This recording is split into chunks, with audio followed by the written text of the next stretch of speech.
And the first is entitled A Work of Art by You. A work of art. You formed me in my mother's body. I praise you because you made me in such an amazing way. What you have done is wonderful. I know this very well. I look myself in the mirror. People will say, just like Mom. Mom will say, just like Dad. Dad will say, like Granny. Yet others see you in me, because in your image you too have made me. You have given me a heart. You can see it, but no one else can. As I grow older, I realized there is some features I wish you could change, and some which I like. And yet, you have made me exactly the way you wanted me to be. You have made me unique, which means there is only one of me, and that makes me who I am. I am aware of your ongoing work in me. I am aware of your hands holding me as a precious piece of art. A work in progress, a vase unfinished, a pot that keeps falling apart. I am a piece of clay in the potter's hands. I can't be proud of your work because it is you who made me. I can only be humble of your molding on because it is you, the only one who can bring change. You can bring change to my heart. My body will perish, my soul will live eternally. Your spirit lives on. Your spirit works on me. I am a work of art.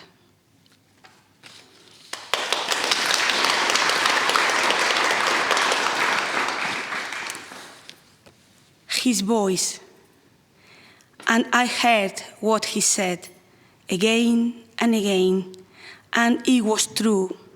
What a shame. A clear speech, a sharp knife, a gentle reminder, an echo in the room. I felt the cat. It wasn't slander. It was music to my ears. It was strength to my weakness.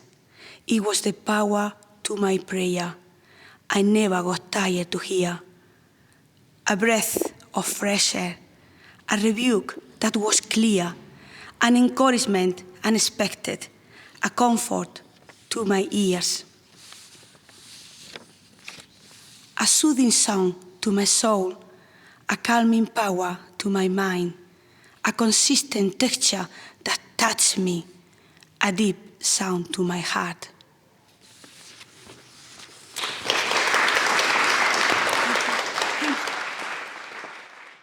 They say, what do they know, I say. I'm not, I say. I'm tired, I say. I'm hot, I say. I'm fine, I just say. Don't be so sad, they say. If it's not for those around me, mourning, searching, healing, I say. I'm not, I say. I'm not super. I'm not amazing. I'm not feeling. Don't be so sad, they say. I'm tired, I say. Tired of war, tired of deaths, tired of sadness, tired of searching in the depths of my being, I say. Don't be so sad, they say. I'm hot, I say. Hot, hot, hot, I say. Not from the burning fire or the heat from the scorching sun. Hot from those little fellas inside me, hot from the menopause, I say. Sweating, dripping, smelling of hormonal changes, I say. Don't be so sad, they say. I'm honestly fine, I say. I'm fine, I say. Okay.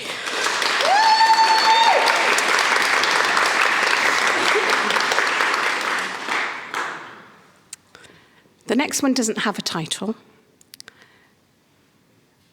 Bitter is what happens to us women, when the bite was so hard, it sank deep, drew blood, and never healed. We don't have to physically bleed, to be torn apart inside from the crimes of others who took what was never theirs to take. No permission. Damn, yes, they needed it. And who pays? We do. From the very core of our angry minds, hearts, and bodies, the battered bodies. The bodies we love now, more than ever, no matter the shape or size, because they need our love. They speak the scars, but they speak the joy of being loved too. You speak loud and proud. For the women who will never have a voice, I speak loud and proud.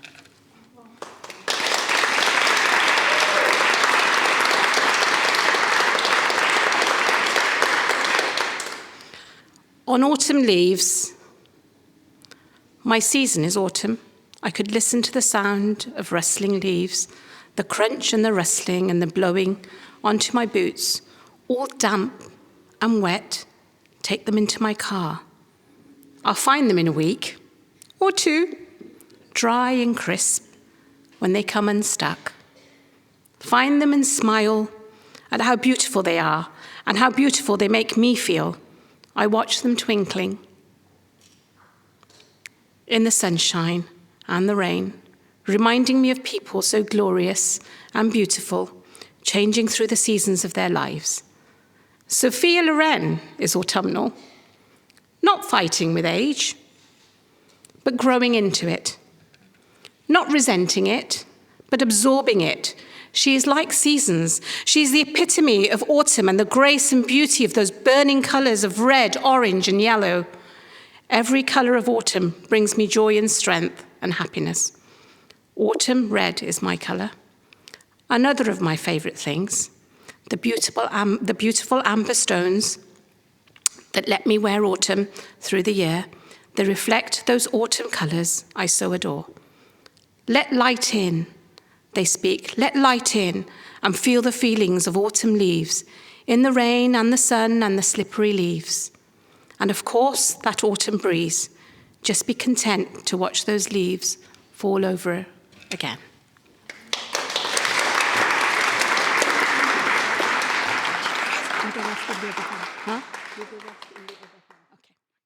I'm Amina Myatt. I originally come from Yorkshire, moved here and got married, and I know Halima so well, a lovely friend. She's the one that got me into these poems, and now I'm writing the poems, which I haven't done for years. It's been about 20 years, and the first one is I Come From. I come from the dusty streets of Bradford, from crowded shops and apartments. There's no place I'd rather be than this land of hills and valleys, from Pennines to the sea. A city willing to do anything for its citizen. We're not rich, but we find our way to provide. It gives me what I need to succeed every day. This city I call home. It is what always to me is to get some of the best education. I come from a world of young people making the same journey as I am. As we grow up, we find out who we are amongst our many school friends. So, without this large span of diversity, who else would we make it in today's world? I come from the long days at school and hurrying home to watch Pokemon. From chocolate chip cookies to chip sandwiches at Grandma's house. I come from where the park across my house, with slides and swings and monkey bars. Riding my bike, going downhill, squeak, squeak, squeak, from my chain. I come from a street where the neighbour's dog, sometimes barking mad or just happy to see me, wagging his tail. I come from strict parents and many rules. Manners were required and chores had no pay.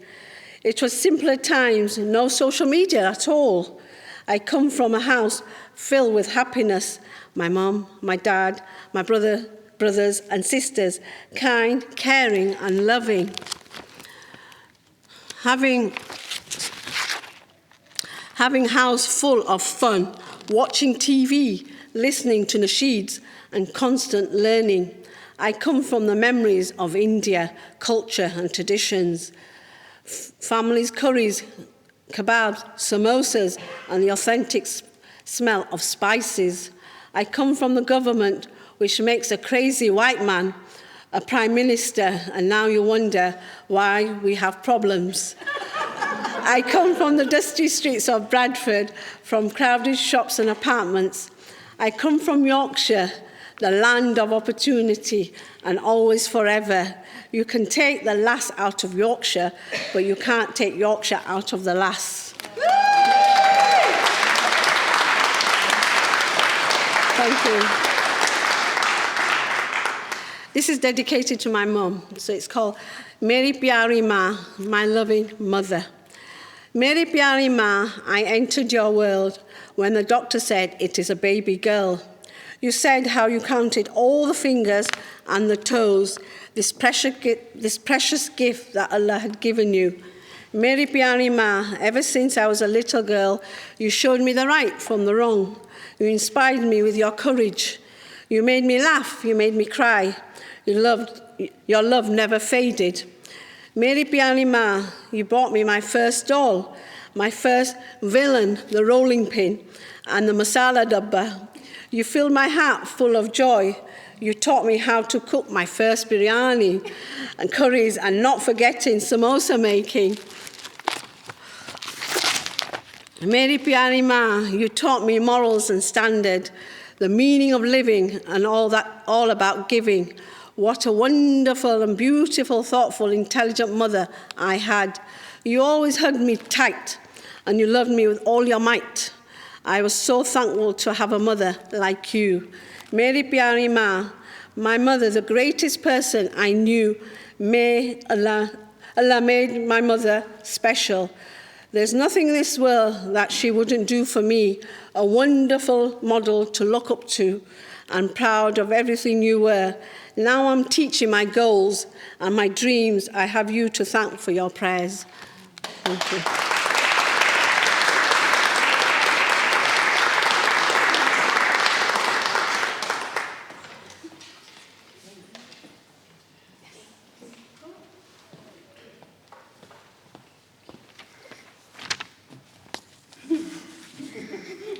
Hello. Hi, everyone. My name is Dee. I'm married to Steve, long-suffering down there, and we've got 3 grown-up sons. One of them's here with his fiancée, and 4 grandchildren. I've always enjoyed writing, drawing, and music, and just as my dear mother did. I worked in race equality and diversity for many years, and I now work in the Middle East when COVID allows. I think my poems reflect my passion for equal opportunity, acceptance, celebrating our diversities and our commonalities, and believing in one race, the human race. And that's what makes She Spoke so special, because we're all together. In a previous life, Halima was my star pupil. And now I'm really proud to be part of her She Spoke group. It's a lovely role reversal.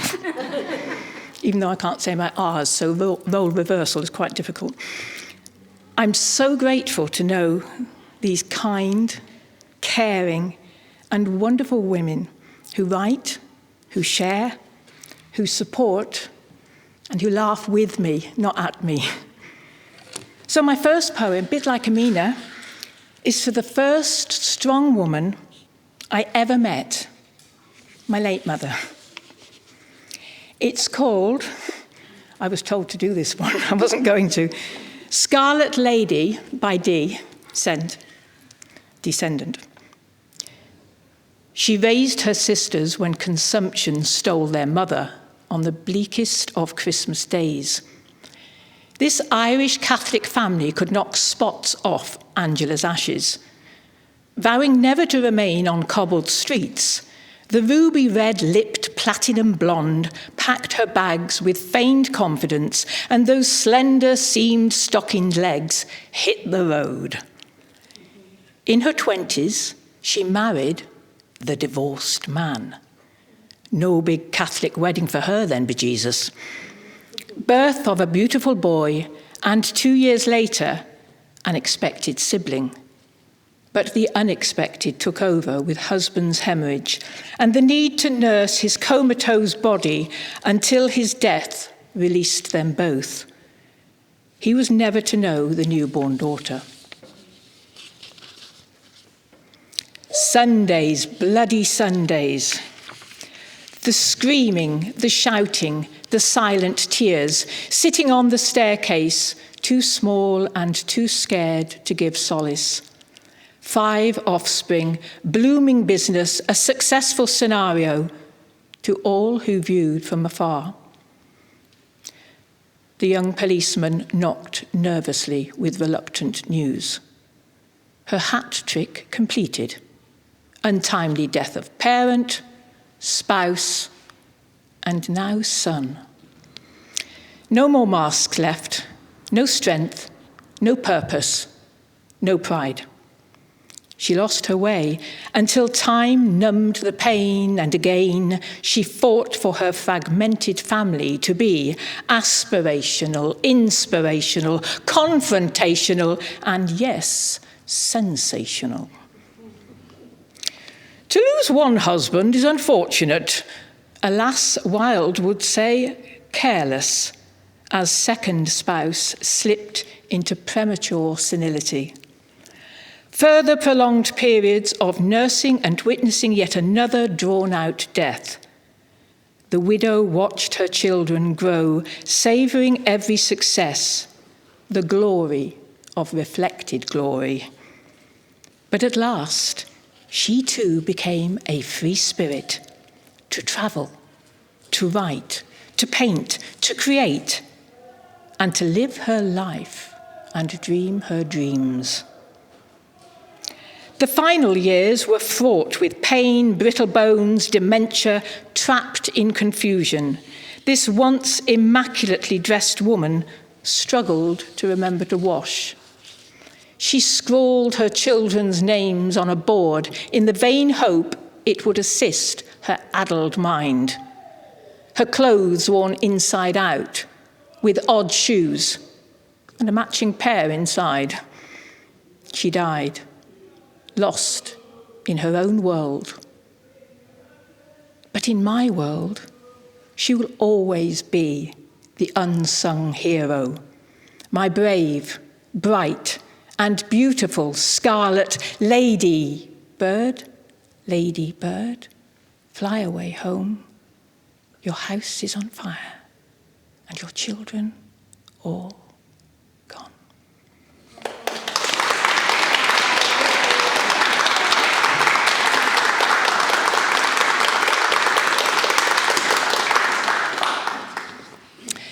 The next one's written following my eldest son's return from Afghanistan, where he'd been involved in peace talks. And this is for not just the women, but for all those people suffering still there. It's called A New Day Dawning on Us All.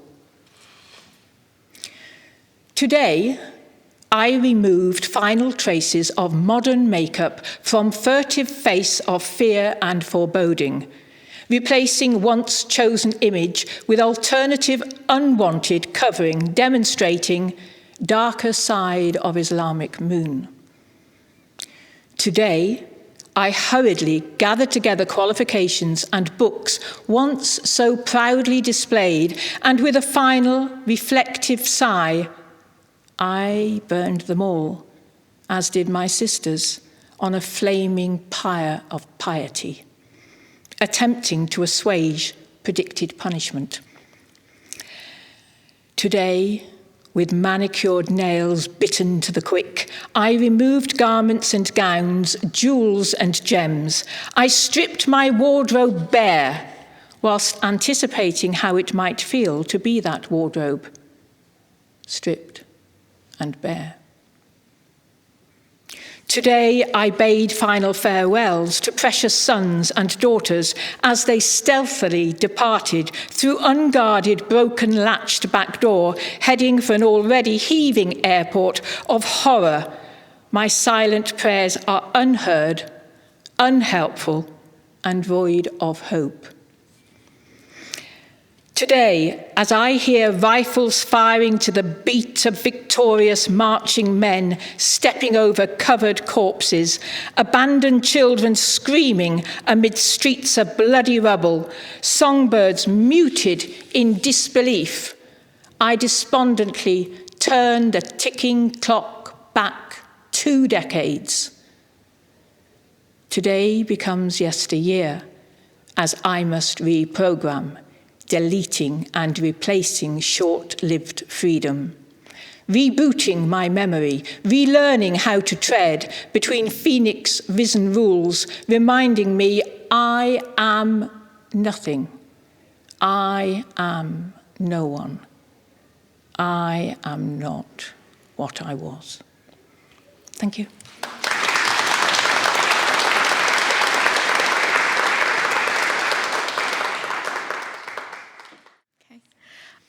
My name is Ferrar, and I joined the She Spoke poetry group at a bit of an odd time in my life. I was in my gap year, which is just a nice way of putting the fact that I had no idea what I wanted to do with my life, and so didn't go straight to university. I'm now in university, just finished my first semester of environmental science, and I feel like a part of like the confidence that I gained in She Spoke is what gave me, the ability to actually go for it and apply. Because when I started, I did say to all of the women that I have no idea like what I want to do. I came to the group wanting to find like a place or a purpose or just something to fill my time, to make myself feel like, I was doing something worthy. And they encouraged me and, told me that I was worthy in more words than that. And now here I am, like more than a year later. So the first poem that I'm going to read is it's about inspiration. So, inspiration is a fickle thing that falls in trickles from a drought-seasoned sky. Sometimes I sit for 1,000,000 minutes, pen poised, point pitifully dry, waiting for the pitter-patter of rainfall to refill my inkwell, though weather is unpredictable and rarely in a way that's kind. I'd ring the clouds if I could, but without wings, I'd never reach that high. So I watch the weatherman warble about wind patterns as the precipitation I'm anticipating never seems to arrive. That's the first one.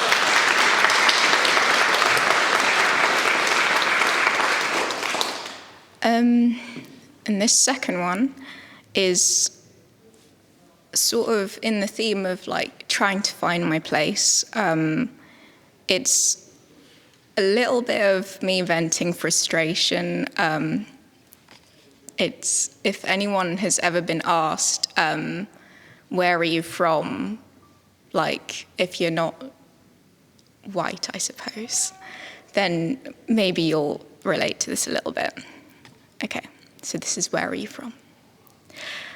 I wonder when my skin will stop being seen as a puzzle, a jumble of browns and wild eyebrows and noses round, and a soundlessness that spawns from the scrutiny of suspicion. You make it your mission to make it all fit. So you see fit to nitpick my nationality as if Britishness isn't something I can claim validly. Valiantly battling your way through the infantry of my indignation, playing colour like a game to which you did not have invitation. Only the vocation of a colonizer to being a member of an invasion of my space and my self-worth and myself with entitled interrogation, because no amount of integration will grate away brown skin, and in terror I gate up my irritation, bend my lips to your call and beck, and I pick up my own deck, only show my poker face and tell you about the English green of my home. Where are you from? Oh, you might know it, a town called Cheltenham. You call my bluff, but I have no cards in my cuff, only the cul-de-sac with a red brick shack weathered by wet summers, draped in ivy that smothers the scent of tea and twee tit-for-tat of a British family. Your confusion at the familiarity is admittedly hilarious to me, but where are you really from? Oh, you caught me. I was actually born in Taunton. Your eyes narrow in frustration. I, on the other hand, am having fun until you probe into my family history. And I have to say that my parents are from out of the country. Your face alights with smug satisfaction at a puzzle solved, all chips yours, at having me beaten down to your feet on all fours, and maybe it isn't your intention. To put tension in my shoulders and a tightness to my smile at the question of my right to call this country home, despite this being the land where I've been rooted, where I've grown, I don't know any other. I know it's not the same for my father and mother, but the soils of these hills are caked in the cracks of my hand. The sands of chalk coasts where my brothers and I stand, if bleeding into these streets, finding my grit in the gravel encrusted into my scraped knees, using these trees to pull myself to my feet, and running these roads right to the bed where I collapse each night to sleep, does not make this land a part of me, then I don't understand what it takes to be taken seriously. So maybe you don't mean anything by it, but when you say you don't buy it, by being dubious, you belittle my Britishness and build barriers barring me from where I was born, booting me back towards where I've never been. So please, I beg of you, stop asking.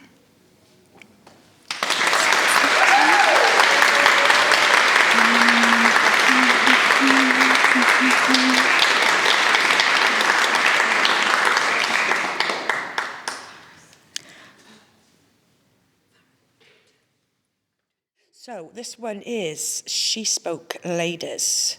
Meeting ladies that you have never even met. Being in a WhatsApp group, a few Zoom calls, but meeting them for the first time, my oh my. Antonia came first, our Spanish queen, with her beautiful bouncy curly thick hair, her olive skin, those wonderful dark eyes and an accent to die for. I became fixated watching as she spoke. Such a loving and thoughtful lady, so caring to hear my story, she began to cry.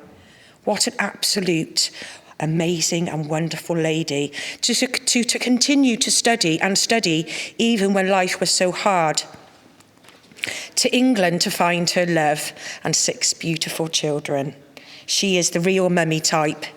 Making many special foods. Yes, she baked for us these wonderful walnut and aniseed cakes. So lush. To the wonderful Sarah, I must say I would see her on a computer screen with her many books behind her. She seems far too brainy for me and well upper class for the commoner of me. What an amazing, strong lady is to be found. Many special journeys to a cloud with a rainbow in it when she found God. But no upper class. That bit was wrong. We all got along brilliantly. Sarah brought crisps and dips.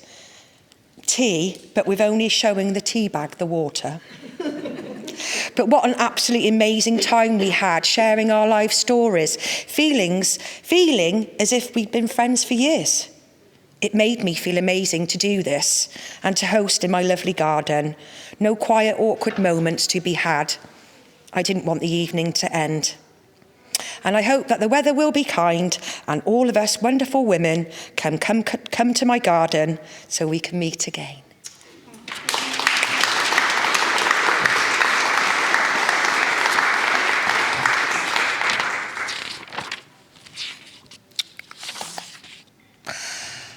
I live inside my head.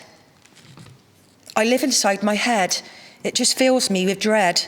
The torture, the pain, you let it go on again and again. Please, as I've battled and battled all these killing thoughts to take me out of this pain. Each mouthful I say is pure negativity. Nowhere to turn to. No one will listen to me. But now, over 20 years, the same old record plays on and on and on again. I'm so glad I heard your snore. I took all the tablets, all the sharp knives away from the drawer. The fear that is so relevant in your face, how you appear. But you're such a beautiful woman. Why does your head fill you with such dread? All you want is your mum because she can make it all better. But after 50 years now, she is done. Your head is just stuck in this constant dread. What do you want? I'm not sure. What is it that I want? I can't remember happiness anymore. Struggle, struggle is all I have done. Take a look at me. Do you think I do this for fun? Hey, I've even had to pay for help with some of this shit. But I am stuck in this constant dread. All you ever want is company, someone to share this dread in your head, someone to hold your hand, tell you it's all going to be okay. But everyone has disappeared once they see the dread in your head. But my only friend, companion, lover and cause of all this dreadful pain is borderline personality disorder and a few others too. Such sadness, dread and pain carry on again and again. I live inside my head.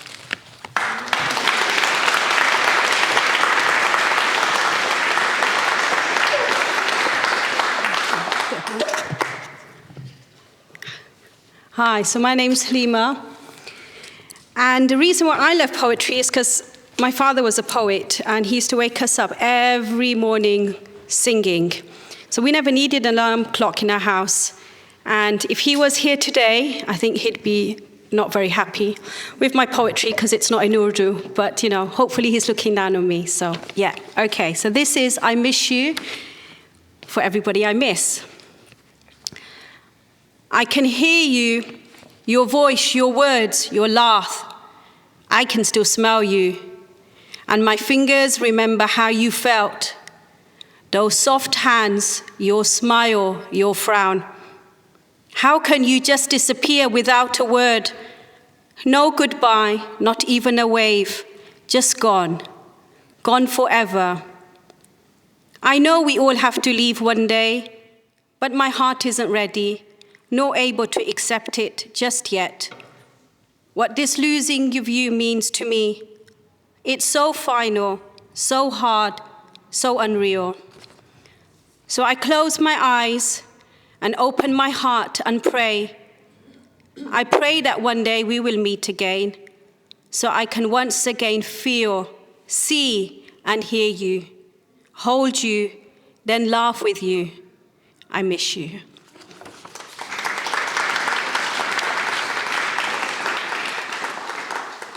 Stumbling.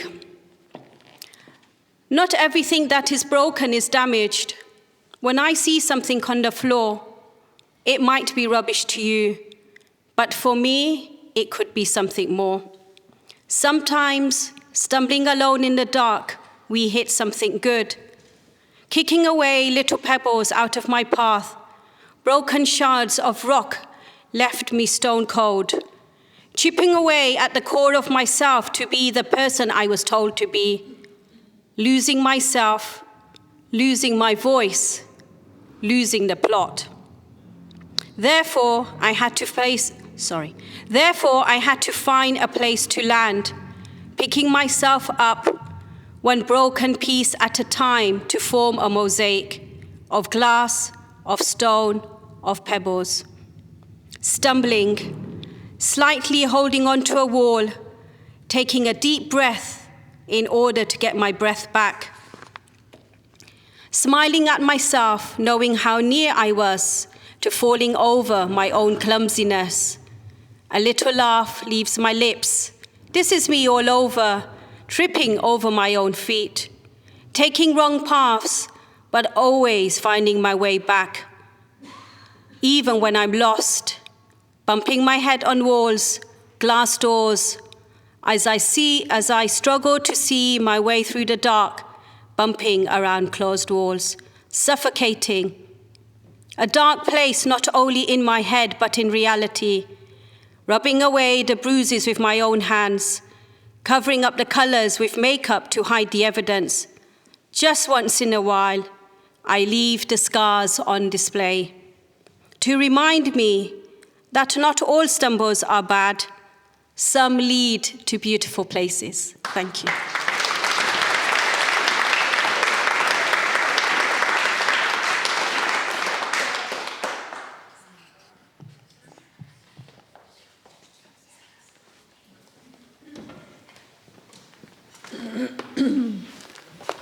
Hello, my name is Sarah, and is that going to work? Okay. And I live in Gloucester, and I have spent many years living in the Middle East and also Afghanistan, and I was born in Hampshire, lived in the countryside in Hampshire. And I just feel really privileged when Halima contacted me and asked if I would like to join the She Spoke poetry group. I have written 1 or 2 poems throughout my life, but not constantly, consistently. And this last year and a bit has just been a real delight meeting with these wonderful ladies. The diversity of our She Spoke group is just wonderful. We can be ourselves, we can share our life, we can share our faith, our culture, and let us not forget food.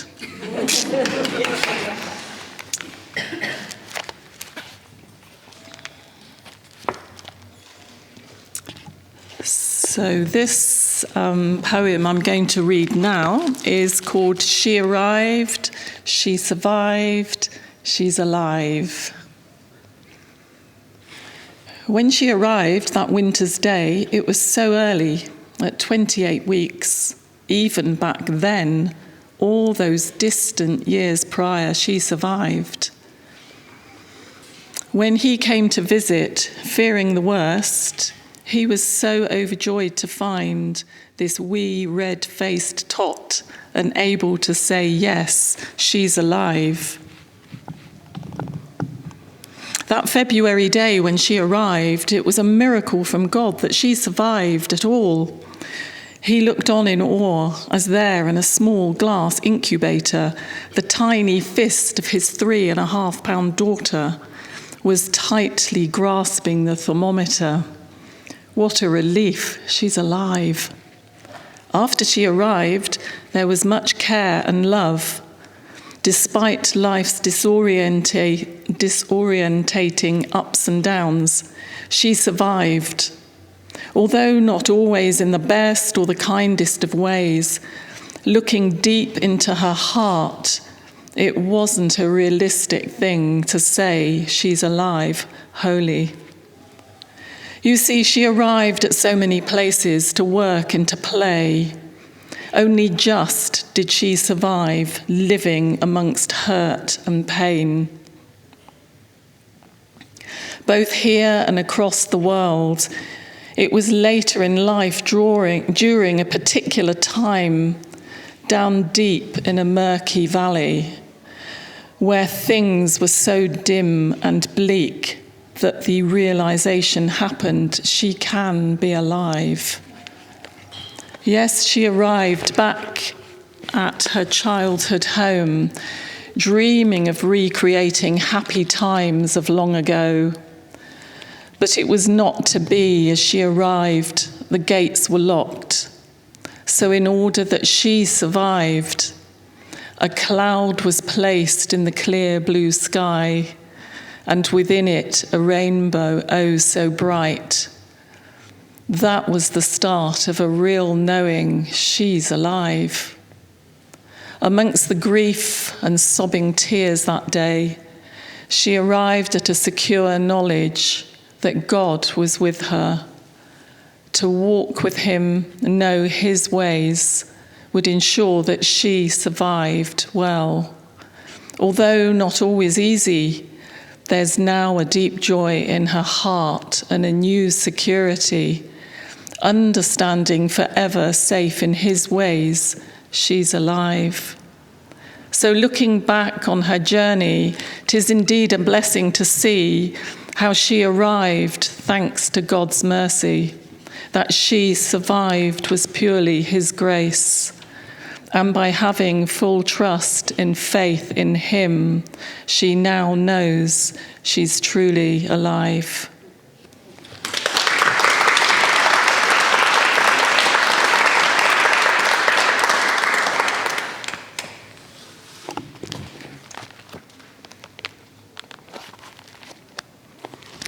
This is called O Beautiful Ones.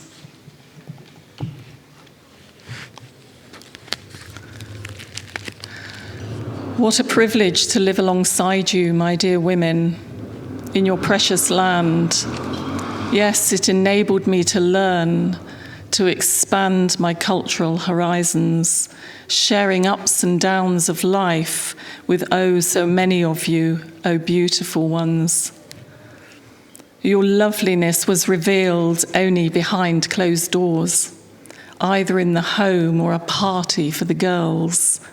Yes, for so many, a billowing burqa is the way of life. Its woven mesh screen hides even your eyes, oh beautiful ones. In the wide, bustling streets and along narrow mud lanes, there was always the vision of blue-clad, flowing figures carrying heavy loads, not only physically arduous, but mentally, emotionally too, oh beautiful ones. Over cups of steaming chai, conversation poured out.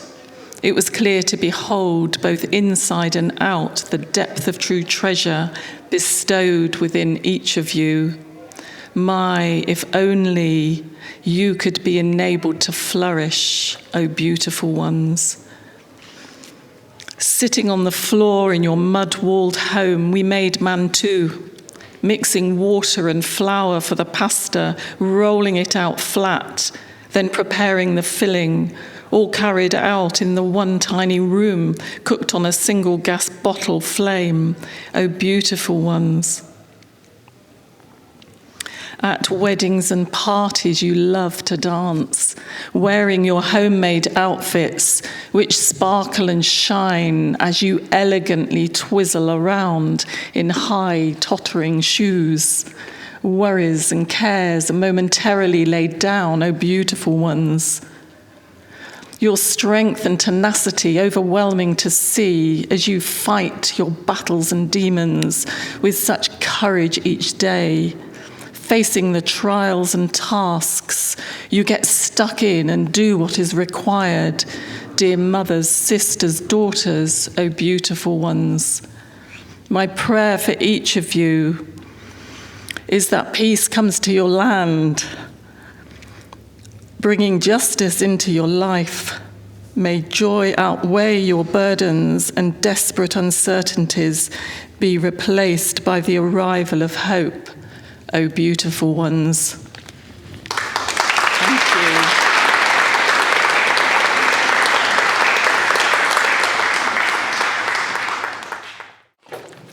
How's God kicking it all over? Hi, my name's Sajida. I'm the very shy one of the group, so you'll have to excuse me. So poetry, I am not a poet, but one day, Halima called me to say, would I write a poem for COVID?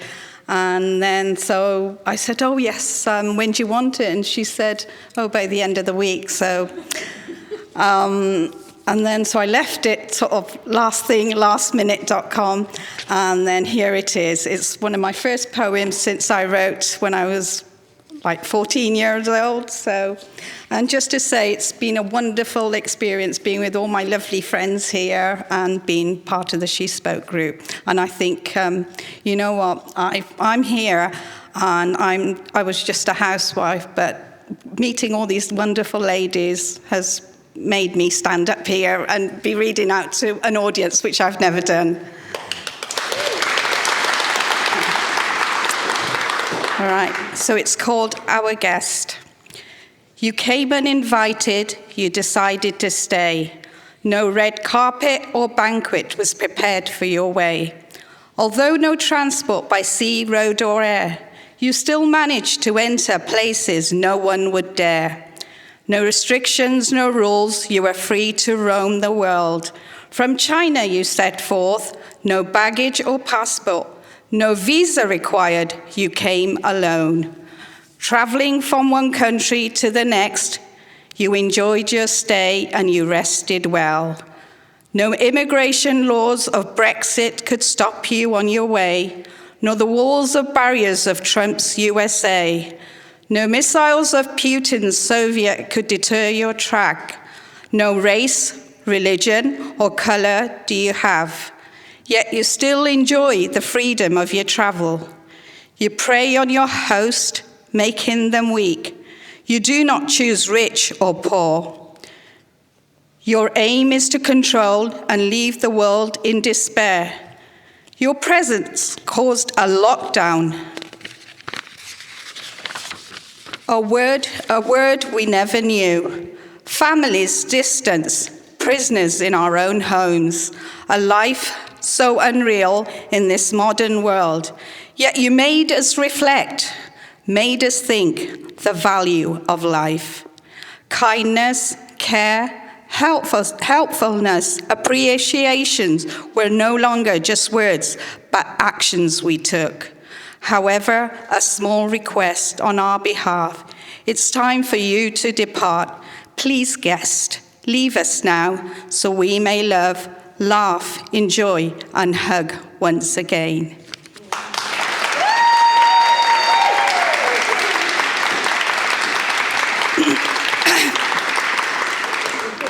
Right, I'm still here. Right. All girls have old wounds. Yes, said she, the lawyer who battles for justice as women silently suffer abuse. Yes, said she, the call girl who hides her bruises but still walks the streets. Yes, shouts she, the mum of twins, as she proudly unveils her cesarean scars. Yes, whispers she, the once happy bride who is betrayed by her man. Yes, cried the Syrian mother who cradles her lifeless child in her arms. Yes, says the doctor who conceals her own wounds and fixes others. No, says the frail older woman who can't remember a thing, but her face shows years of pain. No, says she, the little girl who hides in fear, mine are still new.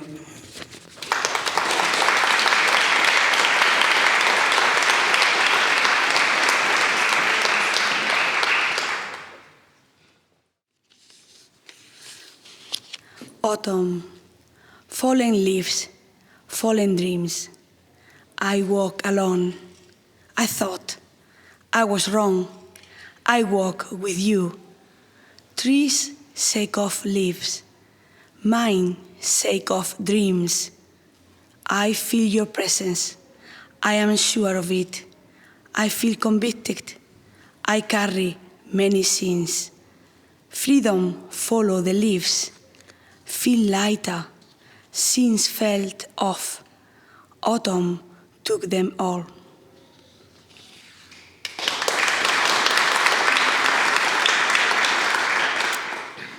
We come from. We are women who write. We are women who share. We are women who feel. We are women who care. We come from different places. We come from different lands. We come from different homes. We come closer but apart. I come from a place of pain, and so do you. I come from a broken home, and so do you. I come from a homemade food. I come from the same world. I come from the land of sun, the smell of olive oil, the olive trees plants. I come from a place of pain, the tears restrain the broken homes. I come from a village too, where the food is shared, where the bread is daily made, where the milk is fresh. I come from the region of mountains, where the view is wide, where the sky is blue.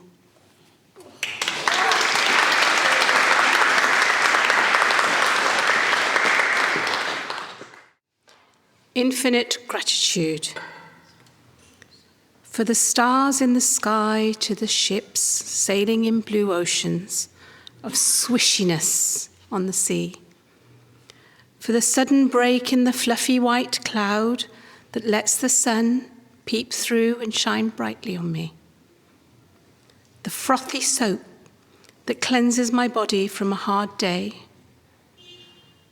for the green, green grass that has the fragrance of the morning dew.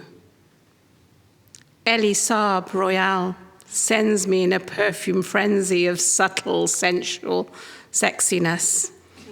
Children that shout, "Madre, madre, mum," and ummi, not enough of me. Husband and lover whispers, "Don't worry," while wiping the sweat and tears of the mother that I be. Infinite gratitude I will always feel.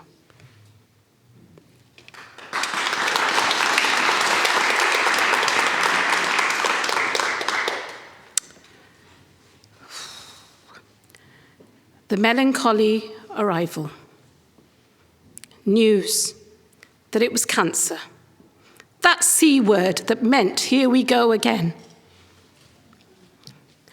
The laughter, the tears, the unexpected kindnesses, the boxes of chocolates and biscuits, and many gifts of hope and prayer. Prayers were even loud and proud, or silent and soulfully expressed to the Lord, pleading in desperation, or just requiring assistance and hope. The care and concern, the ultimate unspoken regard of welfare from doctors and nurses requires huge, empathetic, caring human beings. Or has their resilience just built over the years? Sending people away, knowing, waiting. Caring and curing, being utilized to bring life and a pain-free existence to those around them. The disregard of that dreaded COVID and restrictions placed upon us. The news filled with lies and deceit, and the ultimate faith our Lord we turn to in the depths of despair. The comfort and the warmth of knowing he cares. For he says, "I will only give to you what you can bear." Bowing, prostrating, has never given as much comfort as it does now. The sun shines on the art of motherhood. She sits, eating the sun-like food, the sun-like fruit of Parmesan, all smooth, just like the skin on her face. So perfect, unblemished, and so very, very smooth. The sweetness is looking at her face, shining in the blazing sunshine. The melancholy arrival takes nothing away. Thank you.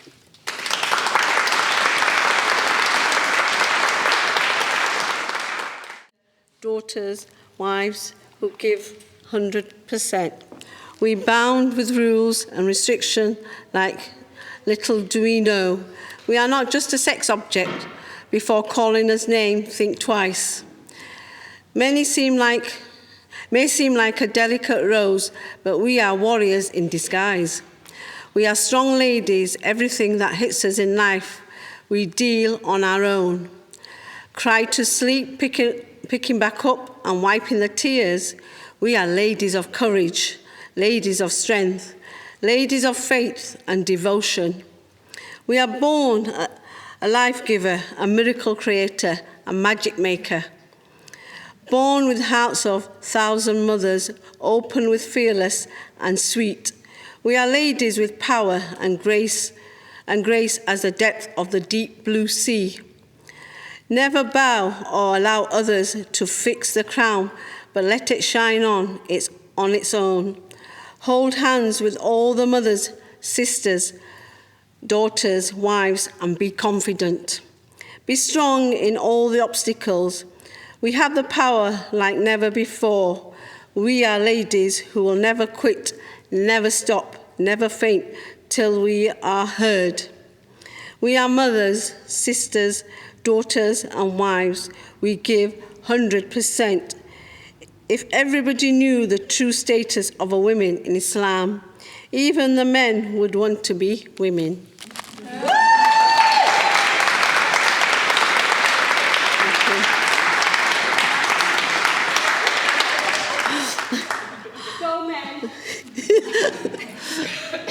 My unconditional love.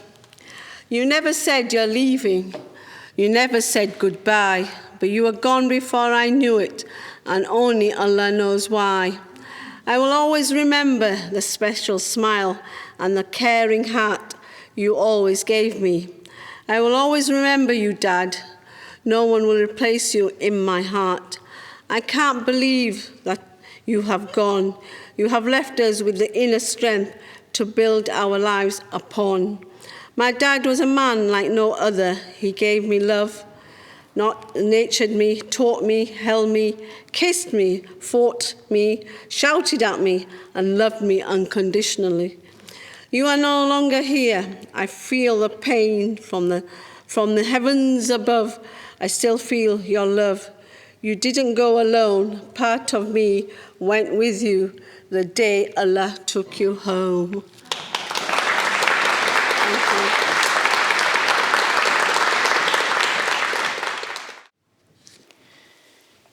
She picks at worn-chipped varnish on her badly bitten nails. Her faded Levi's frayed and torn, she leaves destructive trails. Her anger not yet finely tuned, bravado radiating, bemused and saddened family left forever hesitating. The Catholic priest, a long-time friend, shows insight beyond vision, with wisdom not of Solomon. He offers pole position. She slips through skinned bananas as he slices to the core. So the parson pokes unwelcome nose into something poked before. She hums to godly music as the organ grinder plays. She floats away to darkness as it all becomes a daze. The knave of knaves has played his cards from shuffling shifty pack, and still she lies as still she sees through stained glass tears on broken back, derobed, defrocked and much defiled, confession box now locked, those cloudy dreams of unpicked seams, all exits cruelly blocked. The silent order beckons, and that order's crystal clear. Break a vow, take a bow, fake it now, and quell all futile fear. The nuns are none the wiser, with their dirty habits shown. It's never black and white, although they've seen the seeds he's sown. In later life, with flashbacks, she recalls that evil grin, and the 3 church words she prayed for: aisle, altar, him.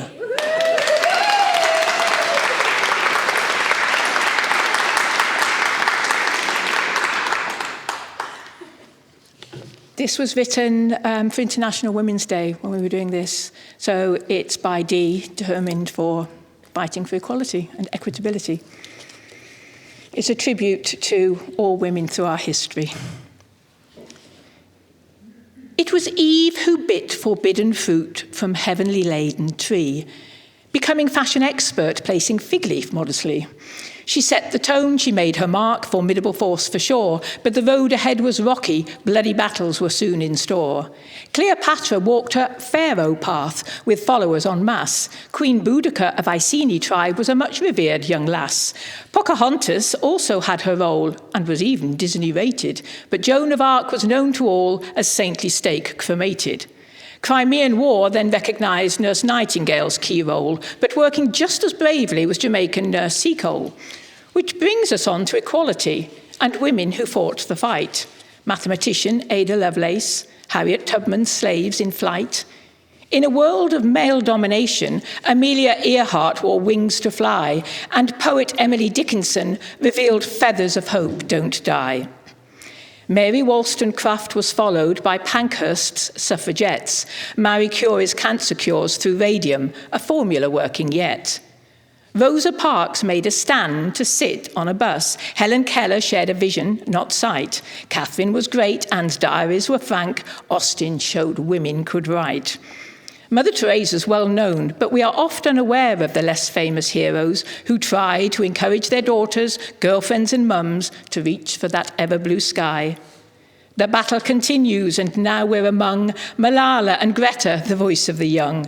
Angelou's poems reached people far flung. Alas, the cage bird has now flown and has sung. But as one disappears, yet another is risen. Amanda Gorman inspired the whole world, standing strong as a sunflower, reciting her vision, a new generation unfurled. So join us, dear sisters, in strength and as one. It's our duty to take up this challenge begun, build ourselves up, support and to be proud. Don't step on each other or hide in a crowd. We must work together to raise self-belief. We've travelled afar since that precious fig leaf. With splintered glass ceilings, we know who we are. But others, alas, still continue to scar.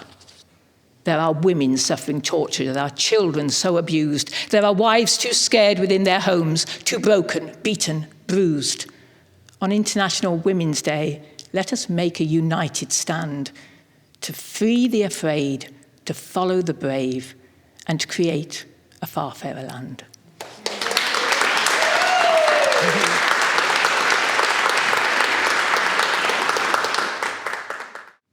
We're cut from the same copse, you and I, both wallowing willow souls, twisted, hunched and shy, overcast with clouds that rain on us, that we lament with humour dry, a pair of pessimistic pea pods tied together by the toughest of twines. To be brief, I'm blessed to call you a friend of mine. But in case the clouds lowered over your crown, just let me clarify that when I feel I'm caught in a minefield, by your side it turns to rye, and I find comfort beneath your canopy, for you provide it but never pry. For when the fruits of my labour grow pear-shaped, you name them the apple of your eye, and I'd let you build a raft of me if the swamp begins to rise. Though I realise it's an extent to which you'd never request I compromise, because your friendship is something that I can afford. I don't have to give my whole self to you, but the parts that are too heavy, I don't have to hoard. I never feel like I'm too much for you, that you're ever horrified or bored. I never have to forage for your affection. It's always freely given, always reliable and ripe.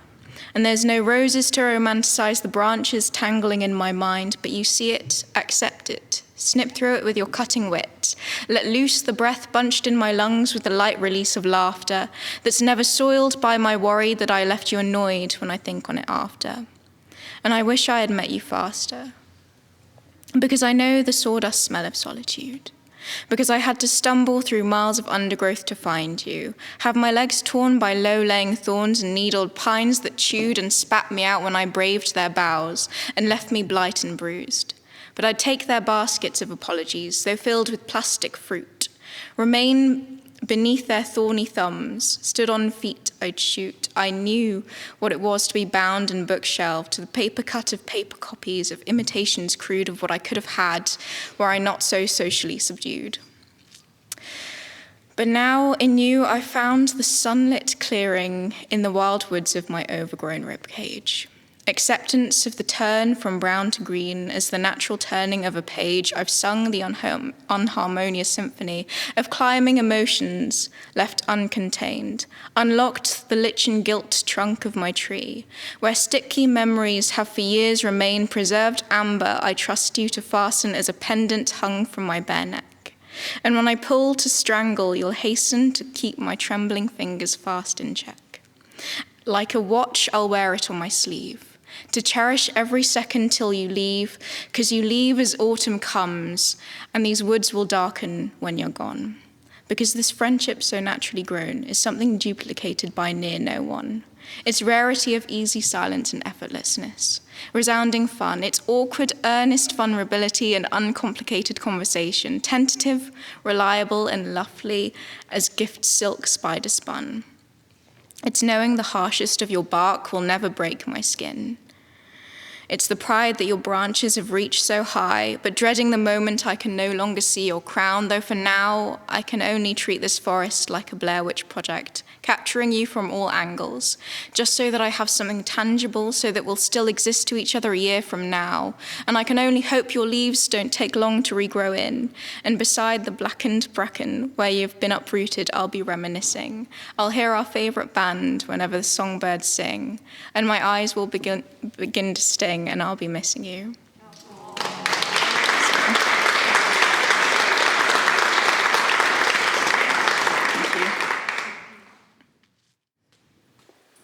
The moment I lost you is forever ingrained in my brain. I can remember it as if it was only yesterday. Then I can think about those moments you must have spent, your last moments. The crash, the sounds, the pain. Then to the moment of the policeman at my door. So many moments, special moments we had left to share, stolen away from us in that moment. I got to carry on my moments, but for a long time I was lost in that moment, creating my new home, my life. But the most best ever moment, apart from being a wife, was knowing I was becoming a mum. All these special moments, the first flutter, the hearing of her heartbeat, to seeing her on a tiny screen. All the sad moments were being outweighed with all the good moments. They were her moments, our moments. Moments, so many of them, her first smile, her first word, to her first day at school. So many moments, special moments. I'd always like to capture them, to photo them, so we can go back and recall these such special moments. Lots of books of our special moments. She is my moment that I've had the pleasure of sharing.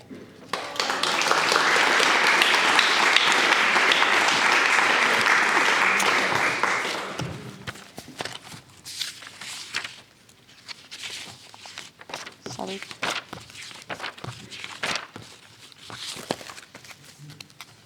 I love you too much.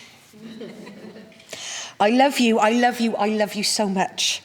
I love you, I love you, I love you too much. How? How can that be? How, why? Why do I love you so much? How much is too much? I love you too much. I want your love. But it's too much. Is it too much? Mum just loves you too much.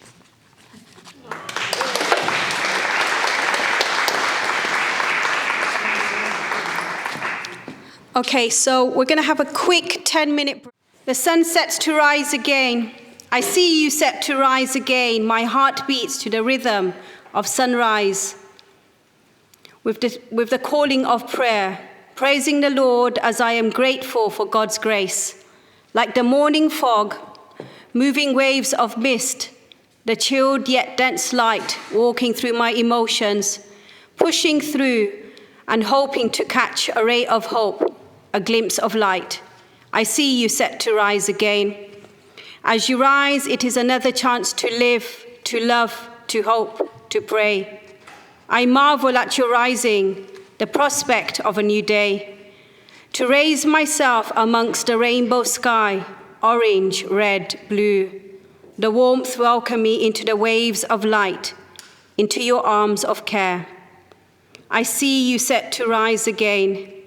My dreams escape as I open my eyes, searching for the essence of you, listening to see if you're close by.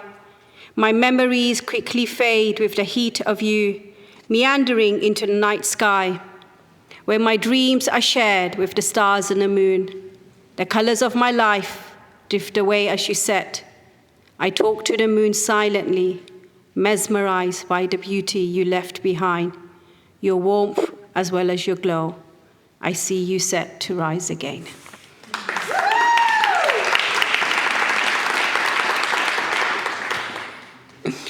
You are a piece of art. I am a piece of art. Your life is a piece of art. Be proud to display it. Life is a beautiful story. Each chapter displays and showcases your colors, your dreams, and strengths. Even at your lowest, you magnify and attract those around you. At your best, you are bursting with life and adventure. Each wrinkle has its own story engraved. Each silver hair sings its own song. Your portrait is an example of a well-lived life. Every bump you have overcome, every darkness you have walked through and found light. You are a piece of art. Be proud to display it, own it, and showcase it.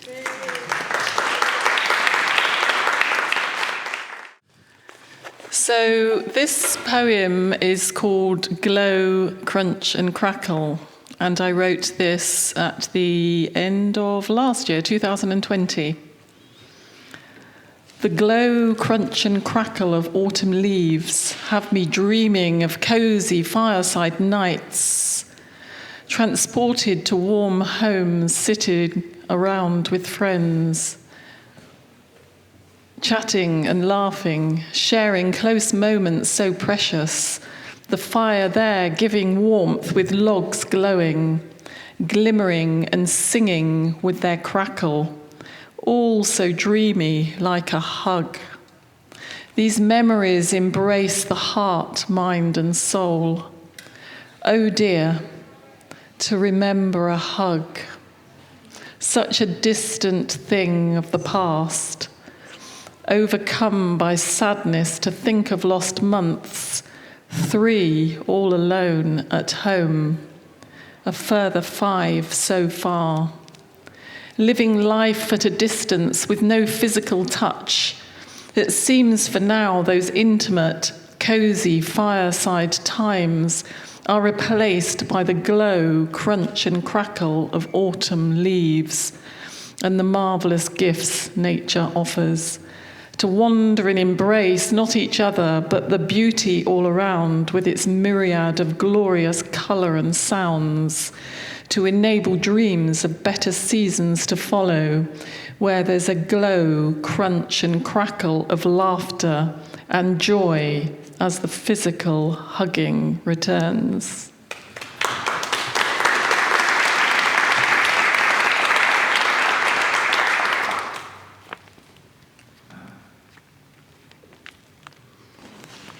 This poem is called Survival. You never let me down when I'm on the ground, feeling such despair, not knowing if here or there. The pain is so deep within, nothing is quite akin. As injustice roars wild, especially for the woman and child. It is you who soothes my breaking heart as realities of life try to rip it apart. Those desperate, precious faces in my well-known places, messages that fill my Facebook feed I can hardly bear to read.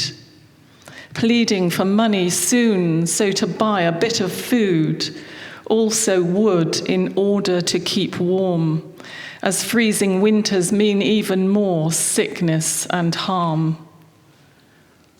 Thousands have run away, no idea about their next day.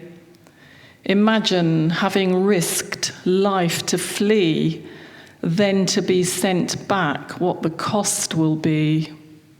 As dictators show no mercy or listen to people's valid plea, my aching soul weeps at injustice running wide and deep. So it is your hand I hold as I wait for goodness to unfold. Thank you.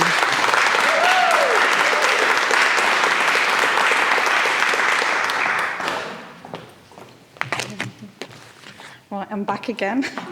All right. Right. Sorry. Okay. Yeah. Okay. I come from. I come from terraced houses and littered streets, red-bricked houses in a row, from noisy neighbours to playful kids hanging out in the hood. Blue lights flashing, fast cars racing, workers rushing.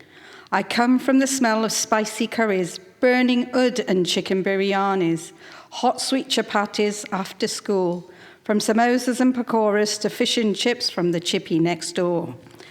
I come from love and laughter, from sleepovers at cousins, gossiping aunties, Bollywood films on the VCR. I come from Dad's anger of wearing jeans, to dressing in pink shalwar kameez just to please. I come from arranged marriages, family cultures and expectations. I come from being a brown girl in the community to fitting in with the crowd. I come from a life that was torn in two. I come from songs of Lionel Richie and falling in love with a stranger and becoming his wife. I come from making babies, changing nappies, sleepless nights, to becoming a mum of 4. I come from nights closing, tears rolling, heart pounding, silent praying, in thanks and shukr for who I am.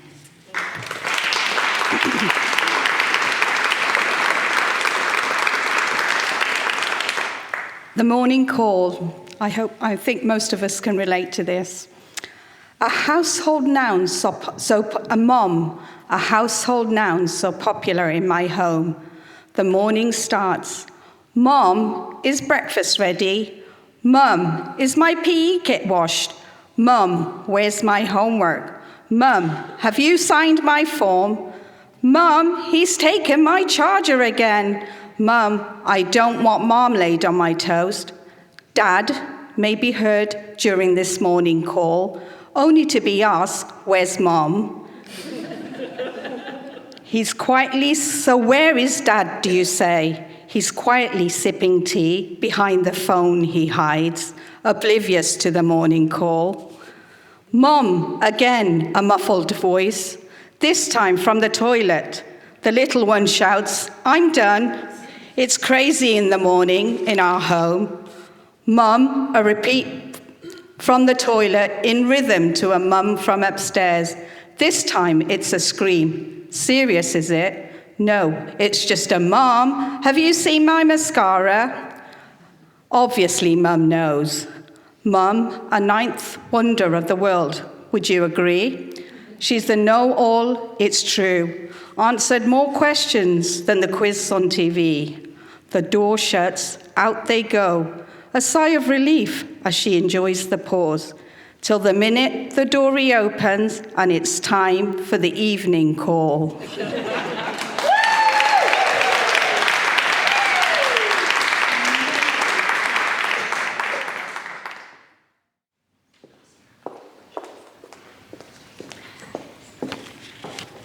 I think these are the last two for today. They say that memories, if we relive memories, help us like to live in the time, and it produce something in our system that release that. It's a healing thing, you know. If it is a happy memory and if it is a sad as well, it will help. A happy memory. It was an autumn day, a sunny day, a beautiful day. The leaves were falling in front of us, behind us, all around us.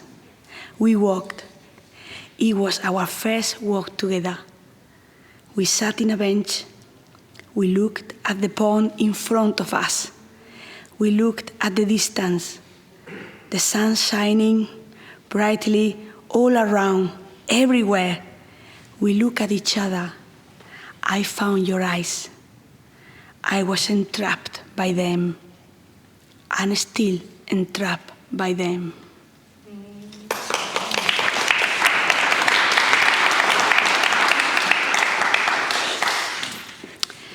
And a sad memory. It was a spring day, a sunny day, a beautiful day. The trees were beginning to flower. The garden had some daffodils. The children were happily playing. The coffee was warm in the mug, so delicious. I was going to have a shower. The phone rang. Mom has left us. The towel around my body fell, and I was naked just like the day she gave me birth. A sudden pain, I broke in tears. He booked a flight, the next one. My friend drove me very fast. I waited in the streets of Birmingham. Then at the airport, with my baby, and my bag, and my tears. And people stop and ask, "What's wrong, dear? My man just died." So sorry to hear. I flew, somehow, to Spain. To the south, to the sun, in the night, in the dark. My friend collected me. I joined the family. Man's body was there, in the cold room, so pale, so white, holding her rosary. I touched her. Mom, Mom. She wasn't there. She was gone. We buried her the next morning, in the ground, next to her mother's tomb.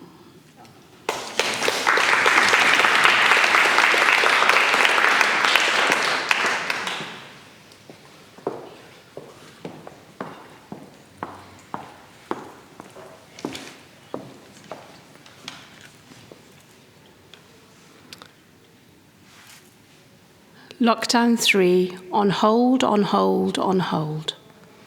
For now, in this moment, we are safe. We are alive, hearing the news, seeing the pictures, uncertainty all round, exams cancelled, businesses struggling, work furloughed, children at home, life as we knew it, on hold. All we knew as normal has changed. Now we are feeling the pain of so much loss every day.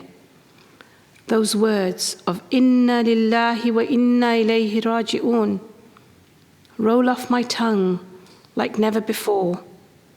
Fearing the worst, fighting the virus, wearing a mask, washing hands, keeping the distance. They call, hands, face, space. Then what next? A temperature too hot to handle. A cough that's dry and coarse and feels like sandpaper gritting and grating on my throat. Concoctions of honey and ginger and lemon. Budgets spent on vitamins and foods that help our immune system. A temperature too hot to handle. Burning, scorching. Can't smell that food burning. Can't taste that once delicious lemon drizzle. Get a test, get a test. Days pass as it gets worse. Body achingly sore, chest squeezing tight, heavy, not with the weight of the world. This is different. The heaviness feels like I got punched. Like someone put a pot of heavy, hot soup on my chest. Heart's beating faster, breathing slower. Nothing changes, feels like I've been beaten, and now I'm bruised. Don't want to get up, just in case it's the last time. Nothing changes, checking stats, keeping it real, praying, watching carefully. Phone on standby, 111. Help at hand, but no one will see you unless you're dying. One step at a time, feeling small, blessings of soundly sleeping for an hour, or not coughing till you throw up, or that bleep and your temperature going down. Feels like the cool breeze on a Swanage beach, feeling light for the first time in weeks. Then comes the overwhelming feeling of joy that we are nearly there. Nearly where we live again, See again, outside these four walls of confinement, where the frost covers the earth like a thin layer of powder. The sun shines brightly, and that moon glistens in the night. My, they say, you've had it. Their thoughts their own. It's not over yet. Thank you.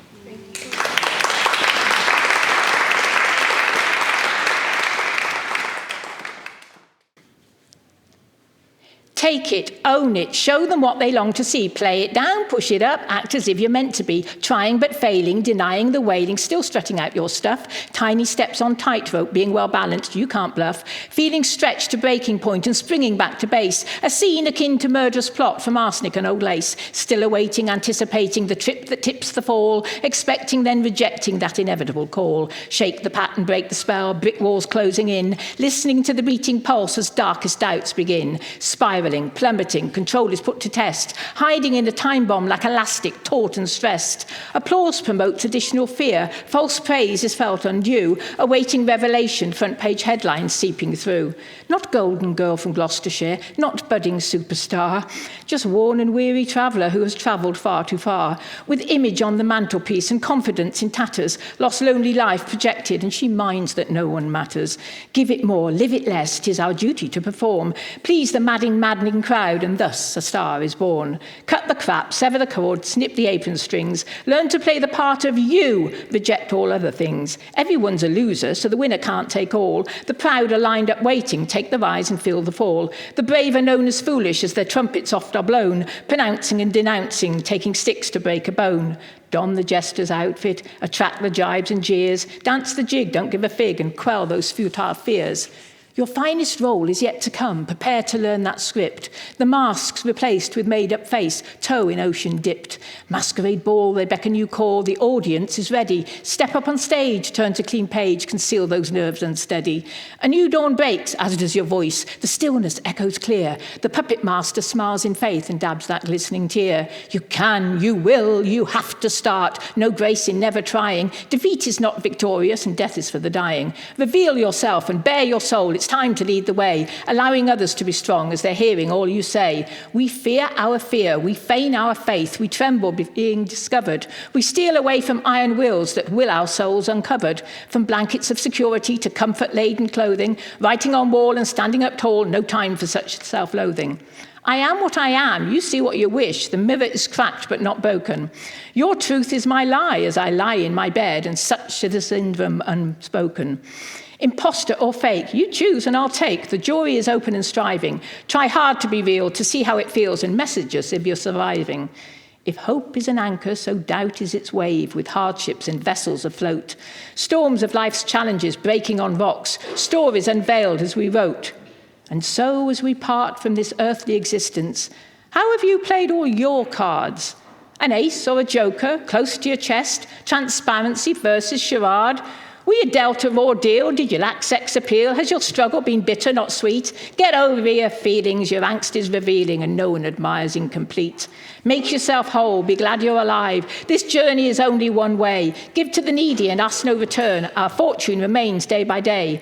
The shadows reflect the distortion of being, transformed with passing of light. So too these thoughts roam as they wane and wax lyrical. Dusk is upon us. Good night.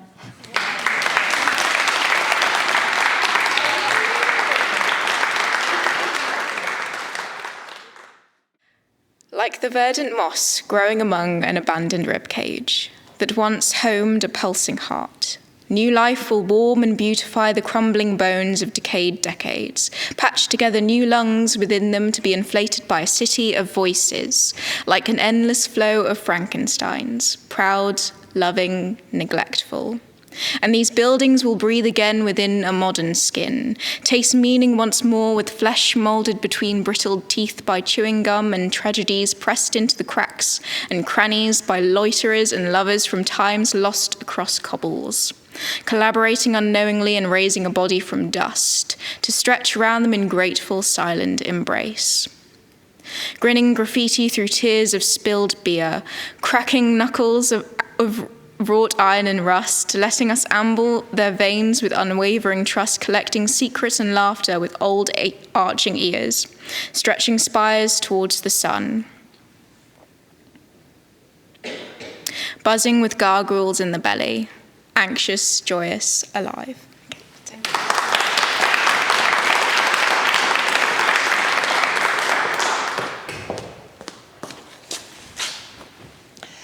Pain. A billion needles are sticking in my head. My hair is being pulled tighter and tight. My entire body is under attack. My skin is on fire, my bones, my muscles, my veins. Feeling it all as it moves around my body, sometimes fast and sometimes slow. My eyes, I just need them shut, the light hurts. Breathing through my nose sends shooting pains into my sinuses like hot pokers. So I have to remember to breathe through my mouth. As I breathe in and out, the pain grows and lessens with each breath. My neck, shoulders, elbows. My wrists feel like 10-ton weights are hanging from each one. Even when I try to relax, it all still hurts. My lower back all across is like the hottest part of a volcano bubbling away. My hips and my legs, pain surges through them like a freight train at 100 miles an hour, up and down my legs. Feels like tons of ants running too, and they decide to bite. All itchy and hot. I'm so tired, I could sleep for a week.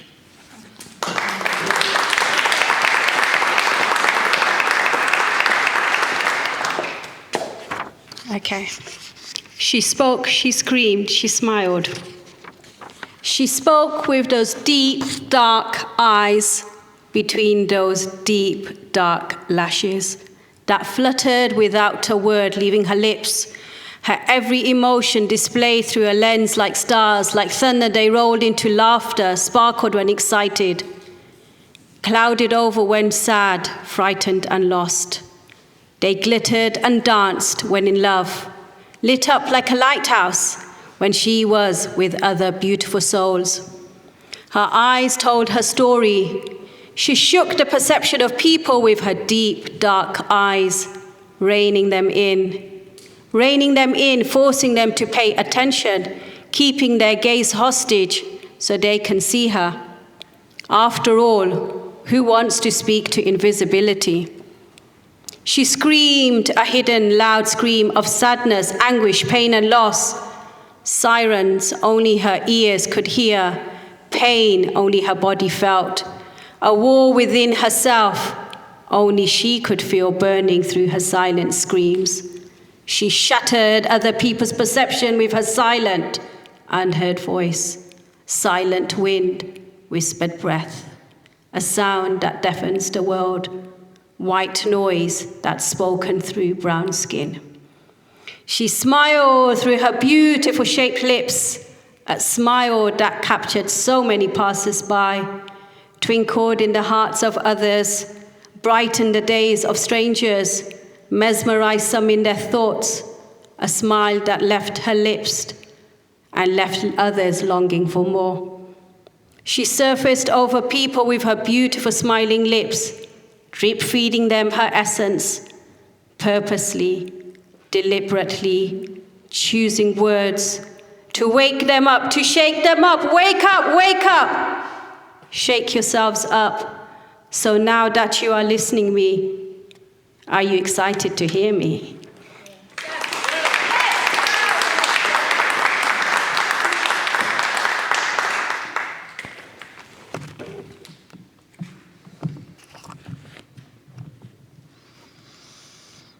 The most powerful relationship.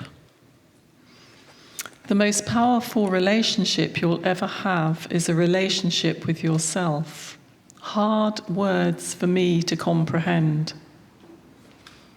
In order to understand, I needed to see things through the eyes of another, seek the vision of my Creator, who saw in the beginning all that He made was very good. But oh, I strayed from that. I was away for a long while, like a helpless sheep stumbling in barren desert lands. But now, mercifully, I realize that he made me fearfully and wonderfully. Yes, he found me drowning in that bottomless pit, gently guided me like a caring shepherd, showing me his royal treasures like precious jewels in a crown, to know that he has such goodness for me, that his grace is all I need in order to live well this thing called life. As I journey along, whether down in grey valleys or upon the brilliant mountain tops, I carry this balm embedded in my heart, of him always with me, like soothing myrrh, healing, comforting, whispering softly my name and how I am the apple of his eye. So I keep my ears attuned, as hearing his voice is key. It is with him, therefore, I came to a point of realization that the powerful relationship I can know and have with myself is through understanding his unending love for me. Thank you.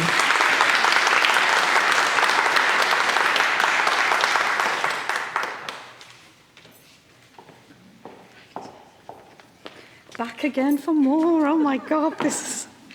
Right. Your life is a work of art. So here I am, displaying myself in full view.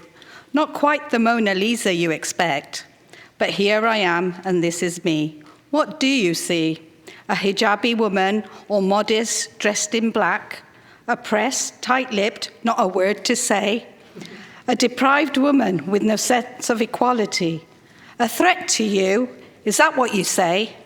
Please don't judge the painting you see in front. The black does not define me as an introvert woman. I'm a woman full of colors and love to give. Don't show pity or remorse. I'm happy to be the woman I am. Hey there, don't just stare. Look at me. I'm just like you.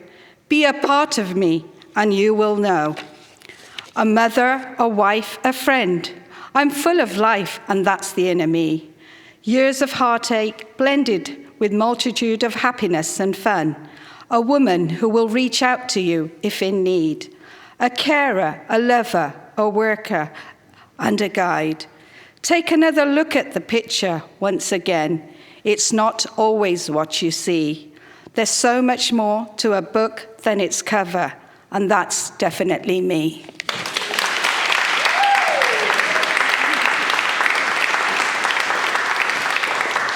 Thank you. Okay, so we are just going to finish. I just want to say thank you to every single woman on this room, for all the She Spoke women, for all the She Spoke tapestry women, for all the Stitching Time women. And this is our poem that we wrote. And then that's it. We're going to end it. We women are a library, a room of silent voices, an archive of boundless knowledge kept in hiding. But we are opening up, sharing hearts, a gift to each other. We are ladies of courage, strength, and devotion. From Yorkshire cities to Devon nooks, all gathered in the same Gloucester house. We come from soft words, hard knocks, born with the hearts of 1,000 mothers, open, fearless, sweet. We are women of words that heal, unite, glue us together. We are multitudes, brave and bold. We are She Spoke! Thank you. Thank you. And we're done.